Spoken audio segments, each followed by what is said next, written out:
এখন ভাত খাবো, আপনাদের ভাইয়াও খাবে, তো ওনাকে আগে দিই।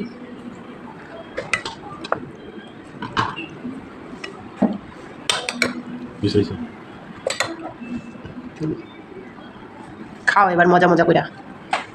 তো এখন আমি আমারটাও নিই।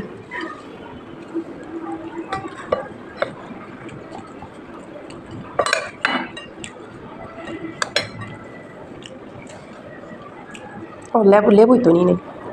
তো আপনাদের ভাইয়া খাচ্ছে, দেখেন বলে করে। কাও কেমন মজা হয়েছে? অনেক মজা। দেশি মুরগির সাল পাকনা, এটাও খাও তুমি এখন আমার লগে লাগে। তো এখন আমিও খাওয়া শুরু করে দিই, আর সহ্য হচ্ছে না। কত কষ্ট করে বাঁচছি আমি এগুলারে জানো খাওয়ার জন্য।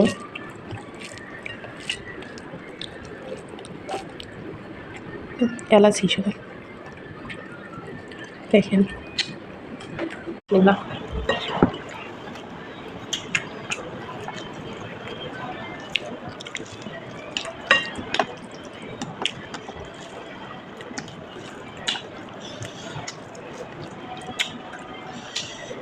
অনেক মজা হয়েছে, ঝাল ঝাল বোনা বোনা।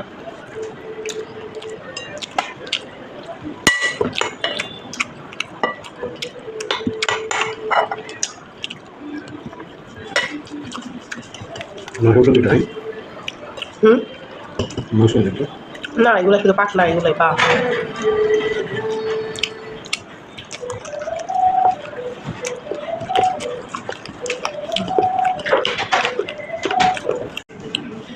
অনেক মজা হয়েছে।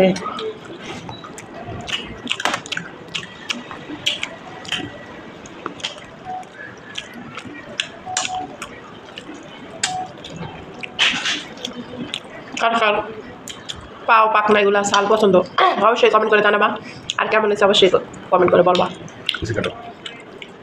আগে এগুলো অনেক খাইতাম ছোটোবেলায়, দেশে থাকতে মুরগি রান্না করলে মা এগুলো রান্না করতো, আর এখন তো দেশে একদম বাইরে থেকে মুরগি কাইটা কুইটাই করে নিয়ে আসে, আর এগুলো আনা হয় না। তো এবার আমি বলছি তার জন্য নিয়ে আসছে। এগুলো বাঁচতে আমার অনেক কষ্ট হয়েছে, শুধু খাওয়ার জন্য বাঁচতে, নাহলে জীবন আমি করতাম না। এখন ভালো করে খাই নি। বাই বাই, আল্লাহ হাফিজ। দেখেন পুরা বল খালি, দুই জামাই বউ খাইয়া একদম সে চাপা, হাড্ডি খাইতেছে পাও, এই দেখেন ময়লা, আর আমার প্লেট খালি, এই যে আমিও হাড্ডি পা খাইতেছি এখন, পুরা বল খালি করে ফেলছি। আমাদের বাসায় এগুলো আর কেউ খায় না, আমার শাশুড়ি খায়, হ্যাঁ তো আমার বাসায় নাই, তো আমরা দুইজনেই একদম পুরা ফিনিশ।